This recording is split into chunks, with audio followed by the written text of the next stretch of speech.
So in Thor Ragnarok, the god of thunder lets himself get captured by Surtur to learn about his evil scheme. Surtur wants to use the Asgardian eternal flame to grow very, very big and destroy Thor's realm. Thor beats him with his Thor powers and all is right, except it isn't because Thor's father, Odin, is secretly on Earth, and Thor's brother Loki has been impersonating him with magic for a while now. Thor and Loki find Odin, who reveals the brothers have an older sister who had been banished for basically wanting to dominate every culture in the known cosmos. And now is a good time to talk about colonialism.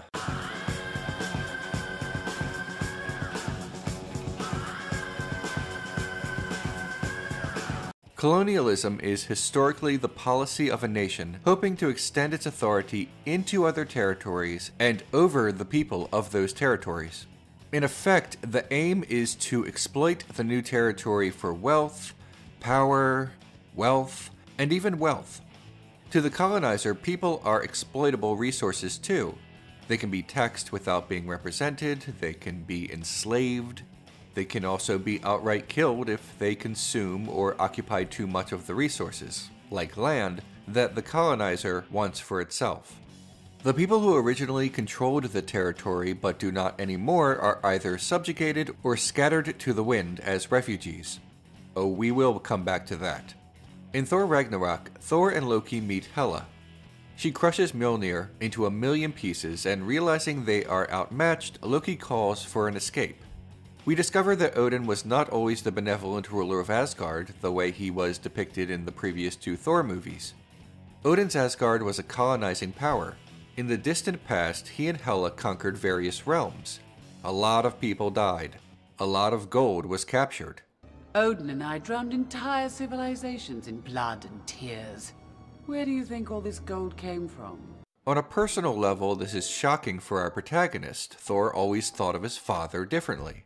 On a political level, there is a lot going on here. European colonialism may have its roots in Portuguese exploration, particularly as it related to the spice trade. This was the late 15th century. And then after Christopher Columbus did his thing, Spain and Portugal began to compete with one another over finding and exploiting territories previously occupied by their indigenous people.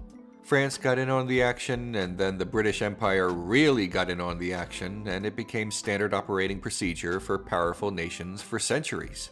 That's why in Black Panther, the most amazing thing about Wakanda is not that it has vibranium, but that it was never colonized. If you look at a map of Africa and point to a random spot, it is almost guaranteed that place had been violently colonized by Europeans. That's why Shuri casually called Everett Ross a colonizer and why it was so funny/sad. Colonialism is often justified or lionized in the public through the handy methods of racism and nationalism. Sure, it can be financed without that, but both public support and internal justification is helped along through the time-honored desire to see oneself as better than the other.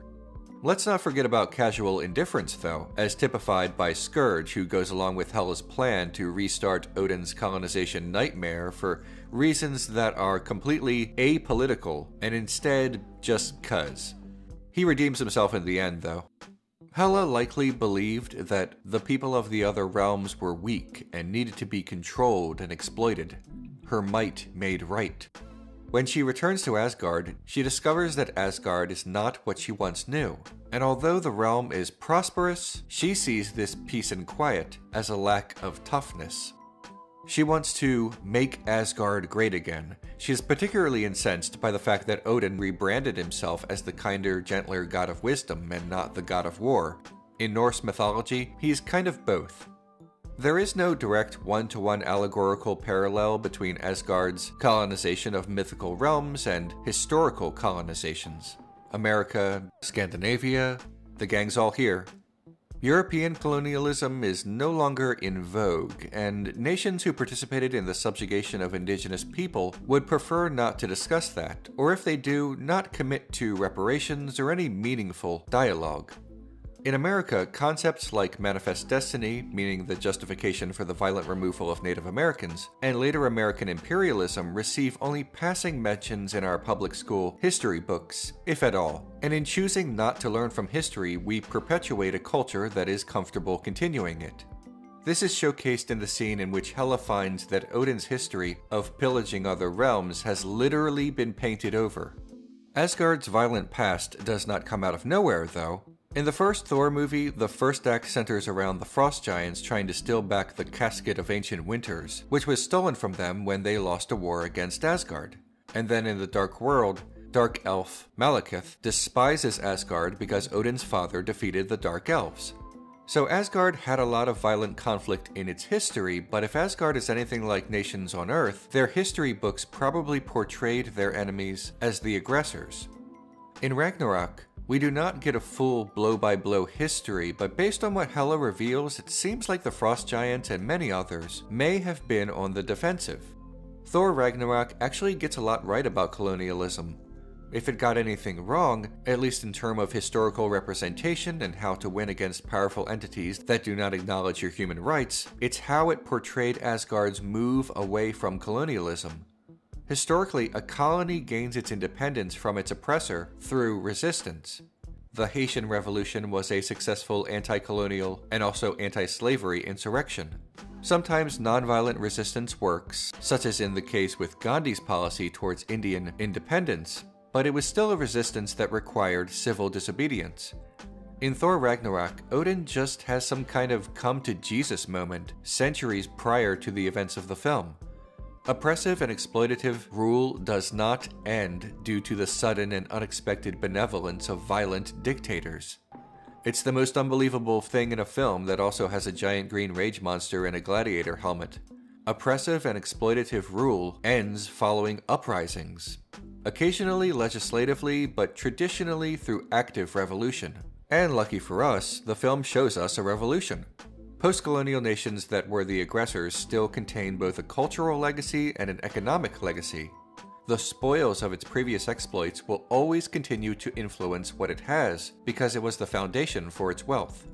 Hela remarks about the gold of Asgard, taunting Thor with where it came from. Powerful nations that colonize other territories often have a culture and economic legacy related to either exploiting or enslaving indigenous people, which brings us to Sakaar, a planet that does not seem to colonize or invade other planets as far as we know, but it does share a similar ideology to other historical colonizing powers, importing slaves from outside its borders. Much like real-world nations and their history with slavery, its leaders dance around the morality of this with fanciful language and vague justifications. But the arena's mainframe for the obedience discs have been deactivated and the slaves have armed themselves. Oh, I don't like that word. Sorry, the prisoners with jobs have armed themselves. As the movie ramps up, we do get to see a revolution take place on Sakaar. It somehow begins and ends in the span of a few days or so, with the slaves and other downtrodden people immediately conquering an entire planet, making one wonder why they didn't do this centuries ago, but whatever, anything to get that post-slavery, post-credits scene real quick. At the end of the movie, Thor decides that the only way to save what is left of his people is to destroy Asgard itself. Thor can't beat Hela, but the gigantic Surtur can. Well, Thor's plan works. He and Loki make Surtur the biggest and the baddest, starting Ragnarok, the end of days for the realm of Asgard. Narratively, Asgard is destroyed because a giant fire monster exploded it, but from one thematic perspective, Asgard is destroyed because of retribution, a reckoning. Surtur physically lays waste to Asgard because it did not deserve to exist. And that is one way of looking at it, but I don't know, there may be something else here. Here's the thing. We get this quote. Asgard is not a place. Never was. This could be Asgard. Asgard is where our people stand. Asgard's not a place, it's a people. Asgard is not a place. It's a people. I mean, that must be the point. They say it 3 times. But this isn't some bittersweet way of Thor and company saying that Asgard lives on in the hearts of children or something. He's saying that grabbing and expanding territory is not what makes Asgard Asgard. A leader should look after his people, not invade the lands of other people and enslave them. Thor looks after his people, gets everyone onto that spaceship, and flies off towards Earth, where they will be, let it all sink in, refugees. People who are initially dependent on the kindness of a foreign power to welcome them into a new home. Thor Ragnarok's de facto theme song is Immigrant Song by Led Zeppelin, a song written from the perspective of Vikings rowing west from Scandinavia in search of new lands. It even references Valhalla from Norse mythology. The song telegraphs the ending of the film as much as it states its politics. It's almost as if the movie has an underlying message about the importance of international cooperation as it pertains to both the acceptance of refugees and the goal of making the Earth a better post-colonial world by fostering the peace that would eventually rid us of the possibility of even having the dire situations that create refugees in the first place. This revolution has been a huge success. Yay us! Me too, because I've been a big part of it. Can't have a revolution without somebody to overthrow. So, you're welcome. And, it's a tie. Hi everyone, if you like what I do, please click on the orange Patreon link below. That's how this show happens. It's also the only way to request an episode. Also, please like, share, subscribe, and click on the notification bell so that you never miss an episode. I'll see you next week.